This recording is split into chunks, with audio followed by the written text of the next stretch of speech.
Hello, Allied Health, and welcome to Urinary System. This is our last chapter. So here we go.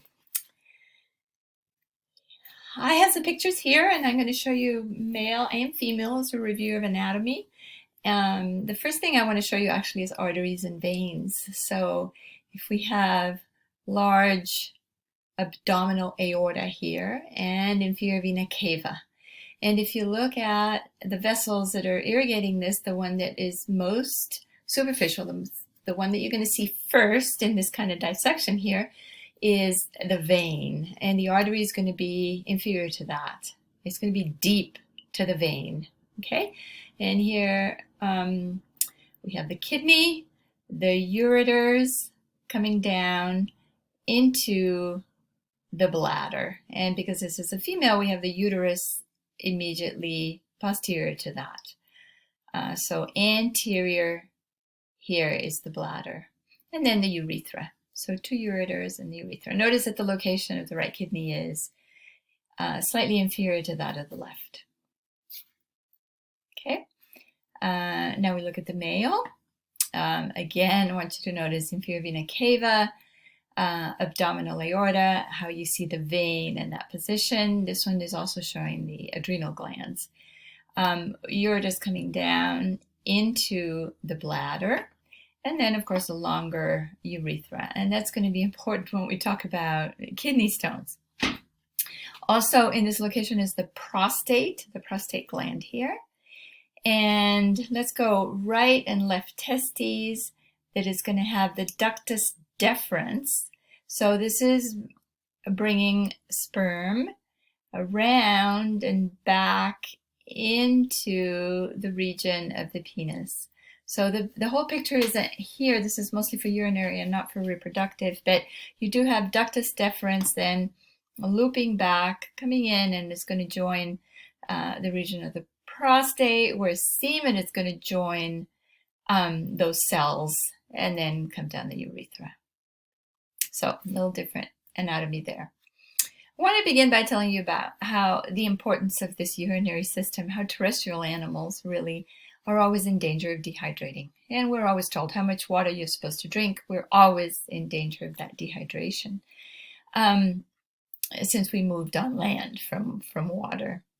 So water control in the body really means regulating water balance, regulating what goes with that, with the water balance, goes salt balance, because those two are not isolated, right? Water will go towards salt.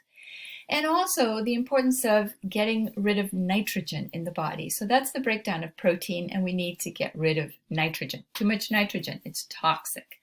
So the idea is we need to get rid of this waste, but it's kind of toxic, so we need to dilute it. And to dilute it, it's going to take water. And so we don't want to use too much water because that's what's dehydrating. So if you look at different animals, for example, freshwater fish are in no danger of dehydration, correct? So they can excrete very toxic form of nitrogen, which is ammonia.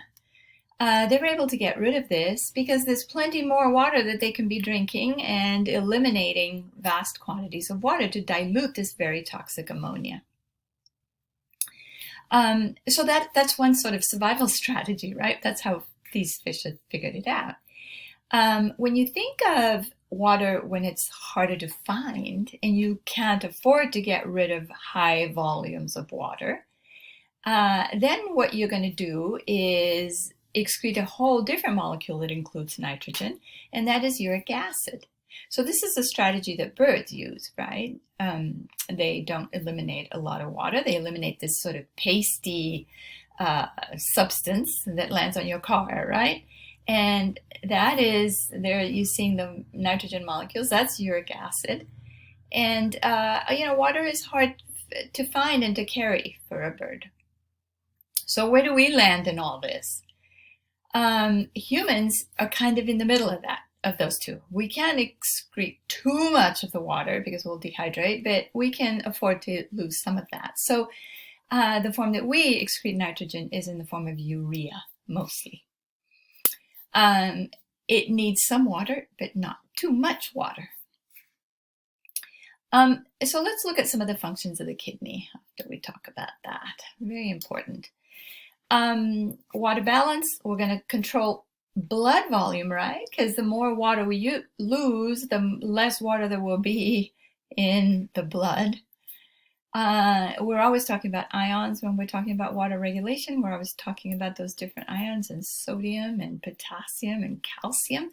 So that ion regulation is very important in the kidney.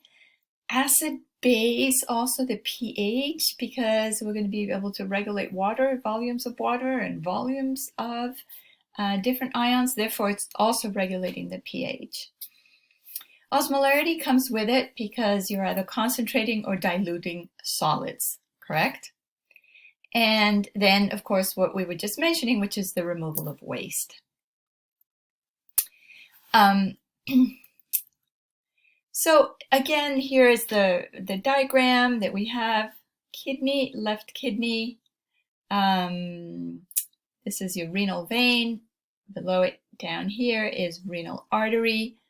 This is abdominal aorta and inferior vena cava. And in this picture, we have bladder and ureters and the kidney, and that's about it I want to show you there. And the urethra, which isn't really in the picture. Okay, so this filtering device is the kidney. It has all these different regions that I will remind you of some of that anatomy. There is the renal, get myself in the corner here, renal cortex, which is the very outside of the kidney. There is the renal medulla, which is everything that's below the renal cortex, in other words, more towards the center. And the pelvis. The pelvis is the region that is actually collecting the urine already. So each one of these pyramids, these pink regions are called pyramids, are collecting this fluid that's now becoming urine, and it's collecting in this center region here, which is called the renal pelvis. From here, it's all going to accumulate and then eventually be eliminated through the ureter. Okay?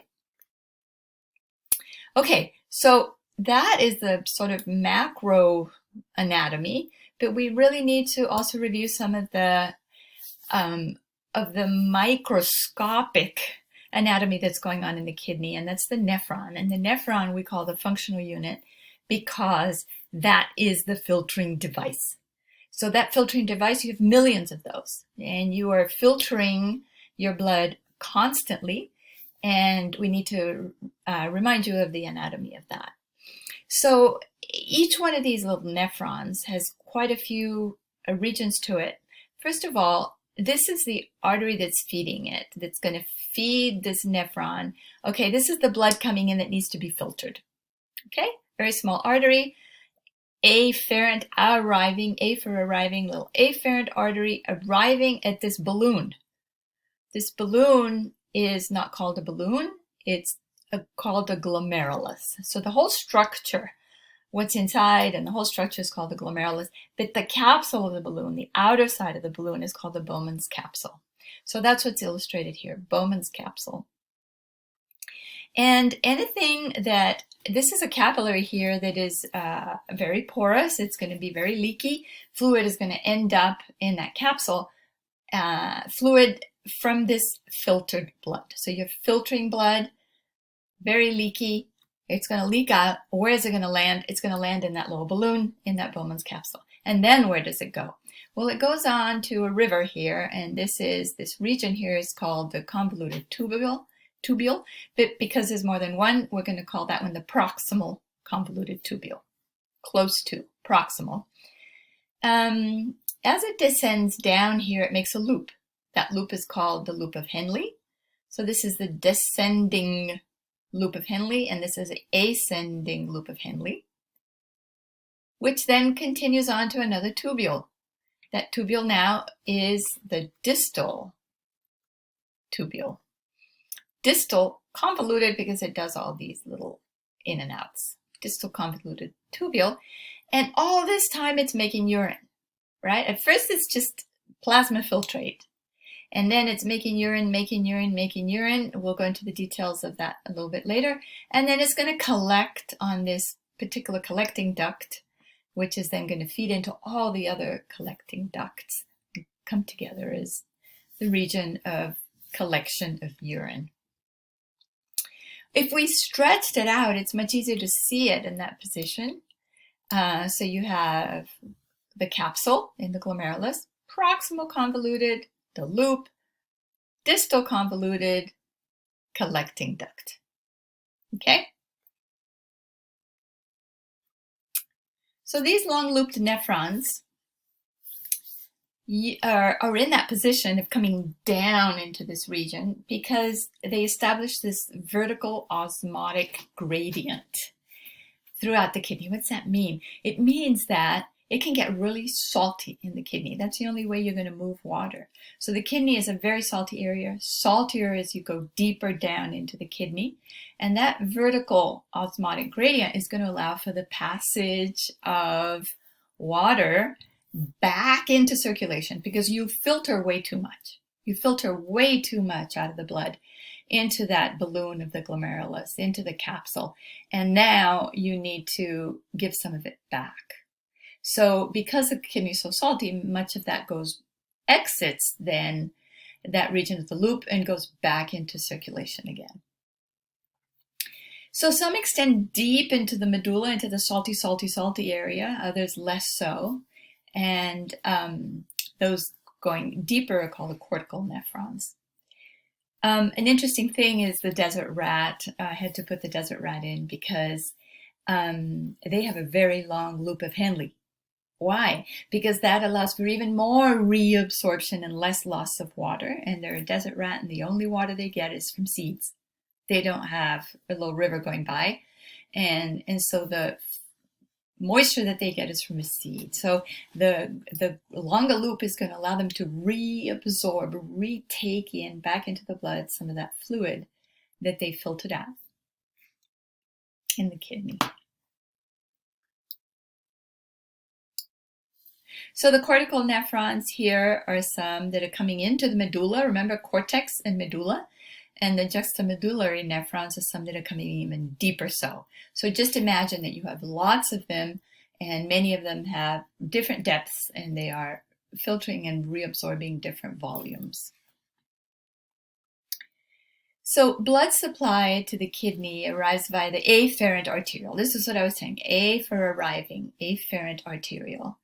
And it reaches the whole structure, which is the glomerulus. It's the filtering device. It exits via the efferent arteriole. So blood arrived, delivers, and leaves. The leaving is the exiting with an E, the efferent arteriole. And then it loops around the nephron. So it came in, delivered, left, and now it's going to loop. This is the arteriole, right? These are the blood supply. And the vessels are going to loop around that nephron because we're going to now remove water from the nephron and give it back into circulation, right? We don't want to lose that much from the blood. So for terms here, afferent arteriole, glomerulus, efferent arteriole, so I am arriving into my balloon, exiting the balloon, and then surrounding the rest of the nephron in order to collect some of that fluid that we will reabsorb. So those, when wrapping around, are going to be called the peritubular capillaries. So afferent arteriole, efferent arteriole turning into the peritubular capillaries. Lots of good anatomy here. Okay, I'm going to pause this now here and then move on to the next video. So thanks for listening. Bye.